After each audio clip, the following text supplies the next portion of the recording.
नमस्कार विद्यार्थ्यांनो, आज आपण मधुबनी चित्रकला या सत्रात मधुबनी आर्ट डे 4 म्हणजेच चौथ्या दिवसाचा कोर्स आज आपण करणार आहोत.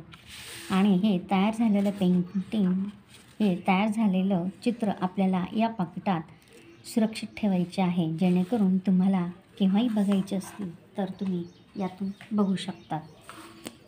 आपल्या संग्रही हे चित्र नक्कीच ठेवायचे आहे. तुम्ही जवळजवळ 3 दिवसाचा कोर्स या व्हिडिओमधून कंप्लीट केलेला आहे. डेज 1, डे 2, डे 3 आणि आज आपण डे 4 बघणार आहोत. पहिल्या व्हिडिओमध्ये आपण मधुबनी चित्रकला बेसिक बघितले. दुसऱ्या व्हिडिओमध्ये सुद्धा आपण मधुबनी आर्टसाठी बेसिक शिकला होता. आता आपण या नंतर तिसऱ्या व्हिडिओमध्ये 3 नंबरच्या मधुबनी चित्रकला व्हिडिओमध्ये आपण मधुबनी चित्रकलेचे छोटे पार्ट शिकलो आहोत. आज आपण चौथा व्हिडिओ म्हणजेच मधुबनी चित्रकलेचा आजचा चौथ्या दिवसाचा कोर्स तुम्ही करणार आहात. आणि यात आपण एक छान असं ड्रॉइंग मी तुम्हाला करून दाखवते आहे विथ टेक्स्चरसह, म्हणजे तुम्हाला मधुबनी चित्रकला चांगल्या प्रकारे समजेल. मागच्या तिसऱ्या भागामध्ये आपण बघितलं की काही फुलांचे आणि पानांचे आकार रेखाटन केले. आज आपण मधुबनी चित्रकलेमध्ये काही ठिकाणी पक्ष्यांचा सुद्धा वापर केला जातो आणि हे पक्षी कशा प्रकारे रेखाटन करायचे ते आज आपण बघणार आहोत. मी पेन्सिलने थोडे ड्रॉ करून घेते आहे, नंतर तुम्हाला ते स्केच पेनने डार्क करून दाखवेल, म्हणजे तुम्हाला ते नक्कीच कळेल. या प्रकारे अगदी सहज सिंपल असे पक्ष्याचे चित्र मी काढून दाखवत आहे. तुम्ही पण अशाच पद्धतीने या चित्रांची प्रॅक्टिस करा, म्हणजे मधुबनी चित्रकला तुम्हाला खूप सोप्या पद्धतीने समजेल आणि कायमचे तुमच्या लक्षात राहील की मधुबनी चित्रकला खूप सोपी आहे आणि ते तुम्ही करू शकता. आता हे जे आपण पेन्सिलने ड्रॉ केलं आहे याला आपण प्रत्येक ठिकाणी डबल करणार आहोत, कारण आपल्याला इथे टेक्स्चर करून घ्यायचे आहेत. टेक्स्चर केल्याने हे पेंटिंग अधिक सुंदर दिसते आणि मधुबनी चित्रकलेमध्ये कंपल्सरी बॉर्डरला टेक्स्चर केले तर खूप छान वाटते. तेव्हाच ही मधुबनी चित्रकला आपल्याला लक्षात येते.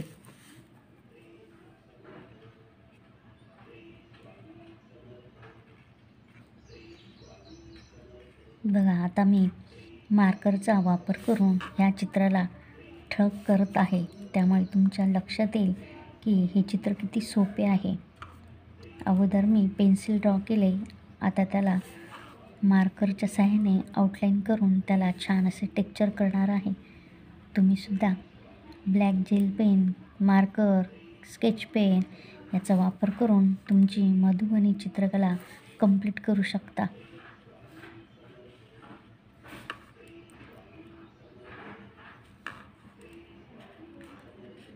आजचा आपला मधुबनी चित्रकलेचा चौथा दिवस आहे. तुम्हाला नक्कीच कळले असेल मधुबनी चित्रकला खूप सोपी आहे. 4 दिवसाच्या सरावाने तुमच्या आता लक्षात आलेच असेल की मधुबनी चित्रकला कशा पद्धतीने रेखाटन करायचे आणि कशा पद्धतीने टेक्स्चर करायचे, तसेच रंगकामसुद्धा कशा पद्धतीने करायचे. रंगकाम खूप काही करावं लागत नाही. काही ठिकाणी आपण फक्त ड्रॉइंग करून टेक्स्चरही केले तरी चालते. ठराविक ठिकाणी रंगकाम करायचे आहे, परंतु या मधुबनी चित्रकला शैलीचे विशेष असे आहे की यामध्ये कोणताच पार्ट आपण कोरा नाही सोडू शकत. प्रत्येक पार्टमध्ये तुम्हाला कलर किंवा टेक्स्चर याचा वापर करून हे चित्र पूर्ण करायचे असते. या पद्धतीने मी आता ड्रॉ करून घेतले आहे आणि आता त्याला टेक्स्चर करीत आहे. तुम्ही रेषा किंवा त्रिकोण वापर करून या पद्धतीने याला टेक्स्चर करू शकता.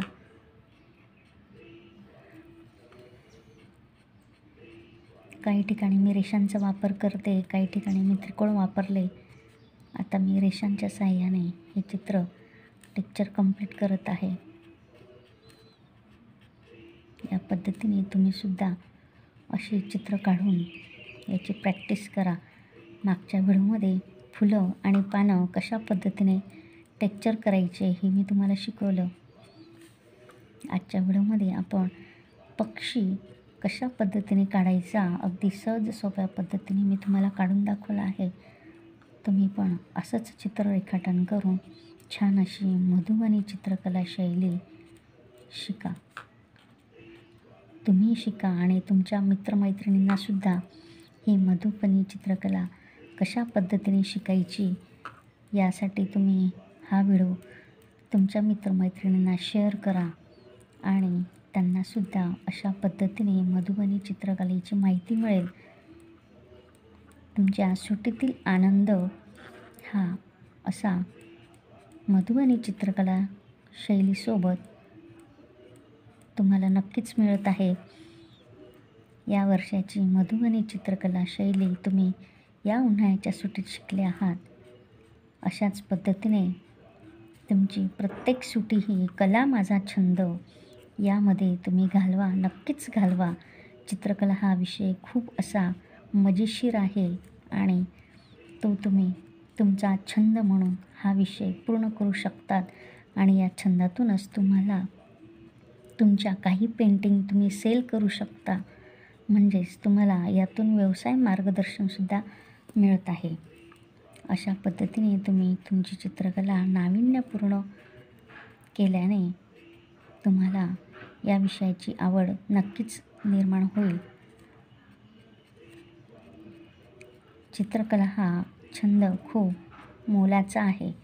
ज्यांना चित्रकला आवडते त्यांनी हा आपला छंद नक्कीच जोपासा.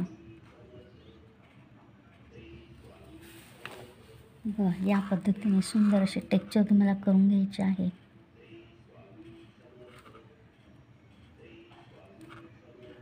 जितक्यात जास्तीत जास्त तुम्ही तुमच्या चित्रामध्ये टेक्स्चरचा वापर कराल ना, तितकं सुंदर तुमचं पेंटिंग तयार होणार आहे.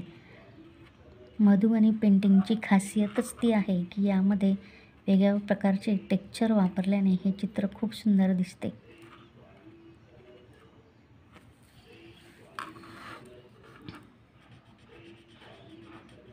आपल्या चित्रात उठाव कसा येईल याची काळजी घ्यायची आहे.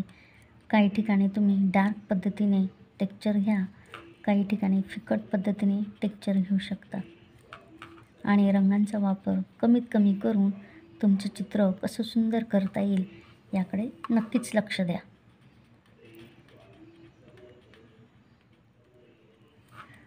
आजचा आपला हा मधुबनी चित्रकलेचा 4था दिवस आहे आणि या 4थ्या दिवशी नक्कीच तुम्हाला मधुबनी चित्रकला शैली पूर्णपणे समजली असेल असे मला वाटते.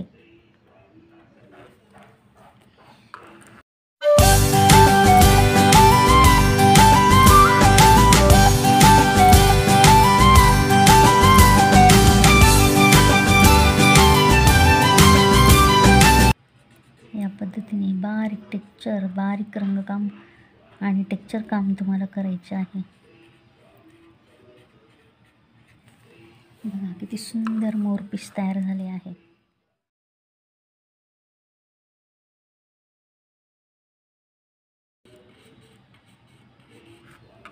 टेक्स्चर केल्याने ठराविक ठिकाणीच आपल्याला रंगकाम करायचे आहे. त्यामुळे आपण मार्करच्या सहाय्याने ठराविक ठिकाणी टेक्स्चर करून घेऊन नंतरच आपण रंगकाम करू.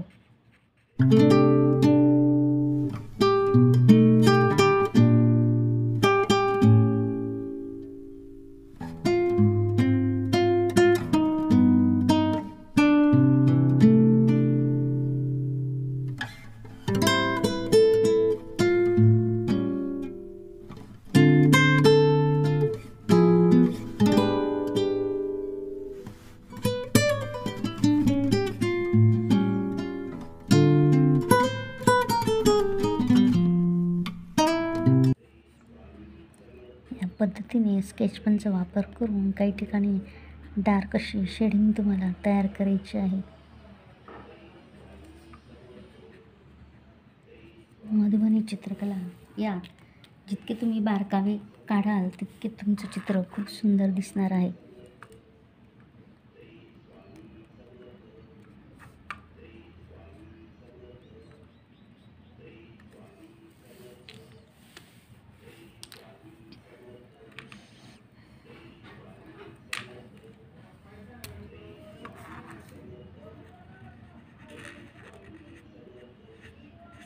तुम्हाला सांगितलं मी की ठराविक ठिकाणी आपण चित्रात रंगकाम करणार आहोत. सर्वच ठिकाणी आपण रंग वापरणार नाही आहेत.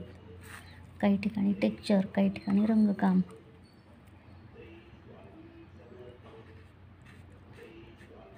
अशा पद्धतीने सुंदर असे मधुबनी चित्र तुमचे आज तयार होणार आहे. पक्षी, प्राणी, फुले आणि देवतांचे चित्र यामध्ये असतात. पुढील व्हिडिओमध्ये आपण देवतांचे चित्र कसे रेखाटन करायचे आणि रंगवायचे ते बघणार आहोत.